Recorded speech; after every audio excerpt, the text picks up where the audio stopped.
আসসালামু আলাইকুম। আমি যে রাস্তা দিয়ে এখন হাঁটতেছি এটা মূলত ইতালির রোম শহরের একটু বাইরের দিকের এলাকা আর কি।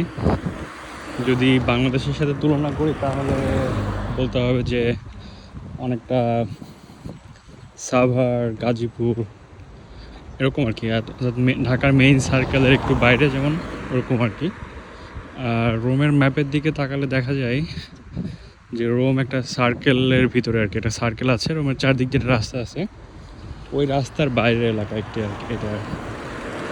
তো ইউরোপের বেশিরভাগ শহরগুলো এরকম একটা সার্কেলের ভিতরে থাকে আর কি, অর্থাৎ নির্দিষ্ট এরিয়া ইন্ডিকেট করা থাকে। বাট তারপরও এটা আসলে এখানকার মানুষজন মূলত রোমের মানুষ হিসেবে ধরা হয় আর কি। এগুলো হচ্ছে এখানকার মানুষ। এটা একটা পার্ক। এখানে দেখা যায় যে বিকেলবেলা এইসব এলাকার বাচ্চারা এসে খেলে। আর ওইটা হচ্ছে একটা চার্চ। রোমের সব জায়গাতে আসলে অনেক রকম, অনেক পুরাতন নতুন সব কিছু মিলায় চার্চ আছে আর কি। তো ওইটা একটা চার্চ। নর্মালি দেখা যায় যে রবিবারের দিন সবাই চার্চে আসে আর কি, যারা একটু ধর্মকর্ম পালন করে এখানে আর কি। কখনো আমার রবিবারে আসলে চার্চে যাওয়া হয় নাই। কী পরিমাণ মানুষ আসে বা কম আসে বা বেশি আসে এটা আমার জানা নাই। আর এই দূরে দেখা যাচ্ছে এই তিনটা বেশ লাইক বড় বিল্ডিং। আমি রোমে খুব একটা এরকম বড় বিল্ডিং দেখি না, সর্বোচ্চ 10 তলা মনে হয় দেখি। তো এই তিনটা বিল্ডিং একটু ব্যতিক্রম। এগুলো মনে হয় 10 তলারও বেশি উঁচু আর কি।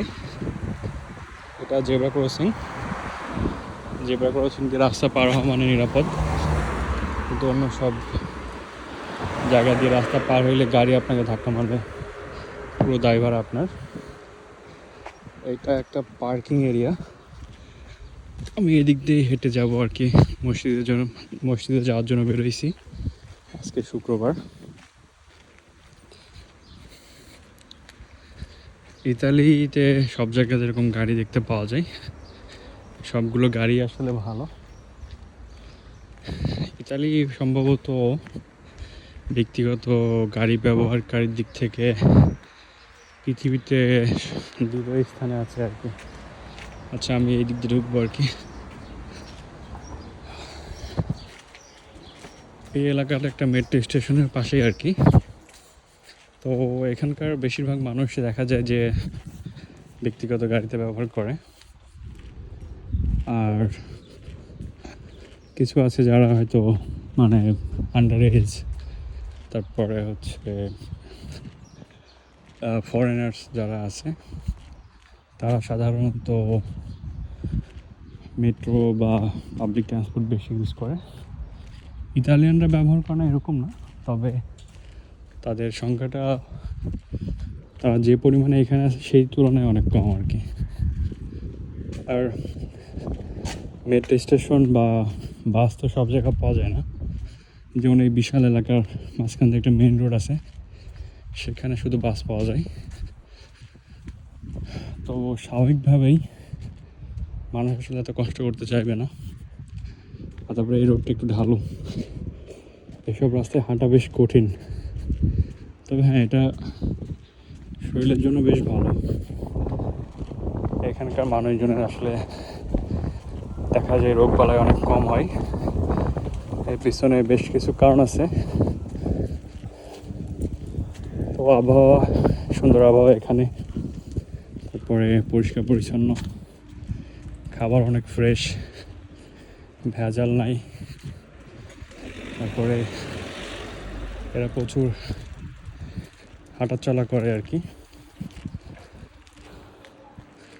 তো যার জন্য দেখা যায় যে এরা সুস্থ থাকে।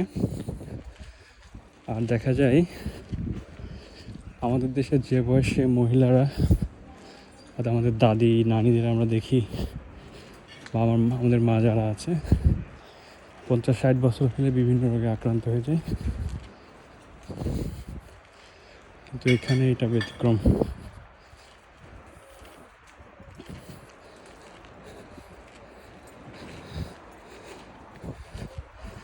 এখানে 60 বছর 80 বছরের বয়স্ক মহিলারাও বেশ আত্মবিশ্বাসের সঙ্গে গাড়ি চালায় চলে যাচ্ছে এবং বেশ দ্রুতগতির সাথে গাড়ি চালায়। এমন না যে খুব স্লো মোশনে আস্তে ধীরে গাড়ি চালায়, এরকম না। আমার মনে হয় এটা অভিজ্ঞতার কারণে আর কি, কারণ এরা তো খুব ছোটোবেলা থেকে গাড়ি চালানো শুরু করে, তো এই দীর্ঘদিনের অভিজ্ঞতা তারা রাস্তায় বেশ ভালোভাবে ব্যবহার করে।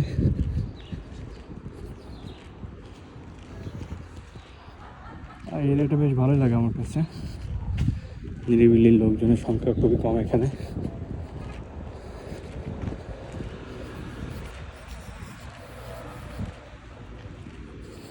তো এখানে সমস্যা হলো সব রোডে পাবলিক ট্রান্সপোর্ট নেই। কোথাও যেতে হলে আপনাকে কিছুটা পথ হেঁটে তারপরে বাস ধরে তারপর আবার যেতে হবে। আবার যেখানে নামবেন সেখানে যদি বাস না যায় তো দেখা যায় বেশ কিছুটা আগে নেমে আপনাকে হেঁটে আপনার গন্তব্যে যেতে হবে। খুব সুন্দর ফুল।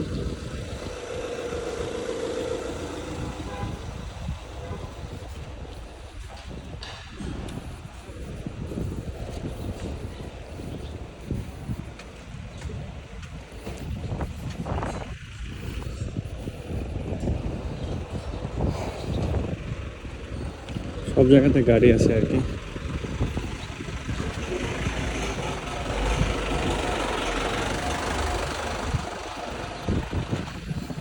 এটার হয়তো কোনো সমস্যা হয়েছে।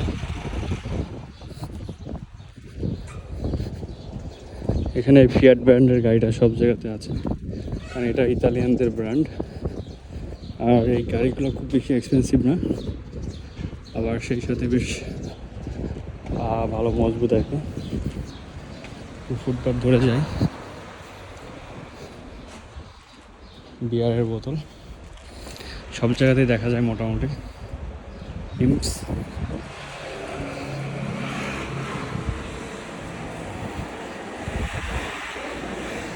এগুলো ময়লা ফেলার জন্য ডাস্টবিন রাখা আছে, কোনোটাতে প্লাস্টিক, কোনোটাতে কাগজ।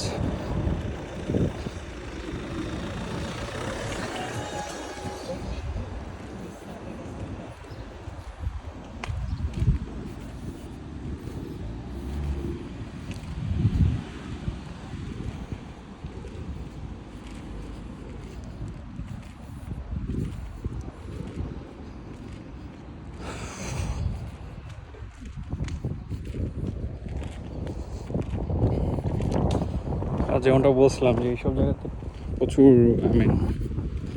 অনেক কম লোকের উপস্থিতি দেখা যায় আর কি। এই লোকটার বয়স কত জানি না, কিন্তু বেশ আরামসে কনফিডেন্সের সাথে হেঁটে চলে আসতেছে। আমাদের দেশে হলে হয়তো এটা লাঠি লাগতো।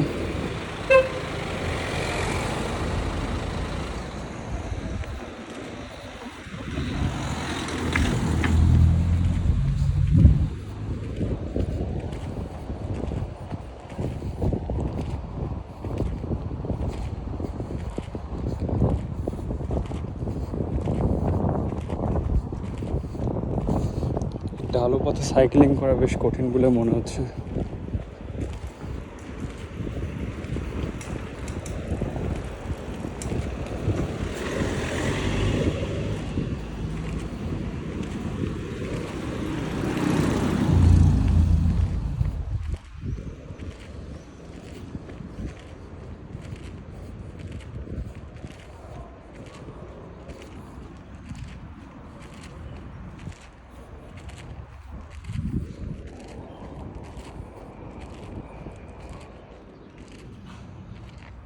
এখানে আরেকটা পার্ক, পার্কের ভিতরে কিছু জায়গায় বেঞ্চ রাখা আছে বসার জন্য। আর একটা ব্যাপার আছে, ইতালিতে সব জায়গাতে পার্কের ভিতরে একটা কর্নার থাকে যেখানে মোটামুটি ছোট শিশুদের যারা আছে তাদের খেলনার জন্য কিছু জিনিসপত্র থাকে এরকম আর কি, যাতে তারা বিকেলে যখন গার্জিয়ানদের সাথে আসে তখন শুধু পার্কে এসে বসে থাকে না, পাশাপাশি কিছু খেলাধুলা করতে পারে আর কি। এটার মাধ্যমে আসলে এখানে সোশ্যাল বন্ডিং তৈরি হয়, একে অন্যকে জানতে পারে এবং ওদের তো একটা আত্মবিশ্বাস তৈরি হয় আর কি।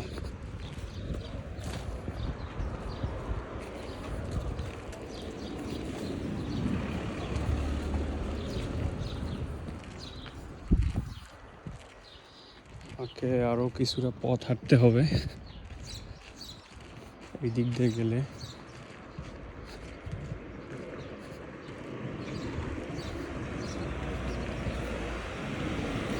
তবে যে কোনো এলাকাতেই নির্দিষ্ট একটা দূরত্বে একটা করে পার্ক থাকে আর কি, বাচ্চাদের বা বয়স্কদের হাঁটা চলা বা অবসর সময় কাটানোর জন্য। এই সবগুলো বাড়িতে প্রায় ফেন্স দেওয়া আছে,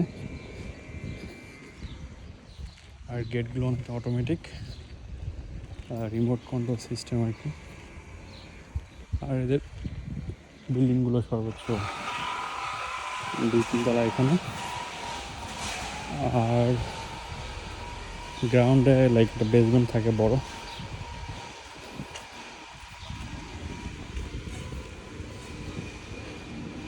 এটা একটা গাড়ির সার্ভিস সেন্টার।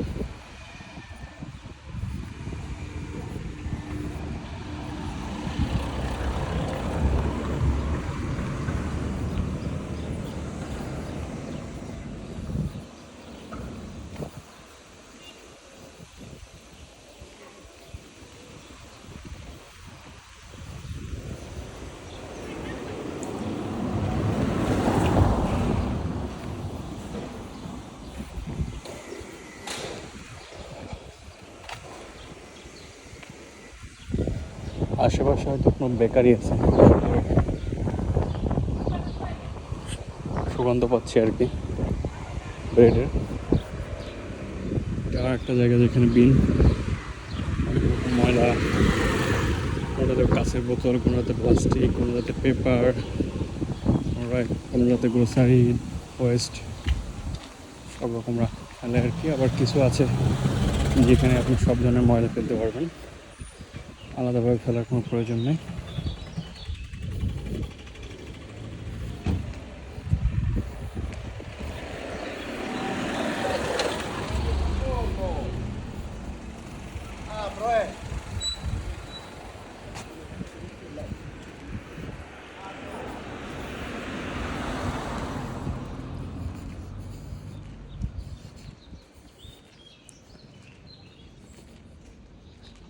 যাই হোক, সামনে আর একটু হাঁটলেই আমি মসজিদ পেয়ে যাবো আর কি। সবাই ভালো থাকবেন, সুস্থ থাকেন, সবার জন্য দোয়া শুভকামনা। আল্লাহ হাফেজ, আসসালামু আলাইকুম।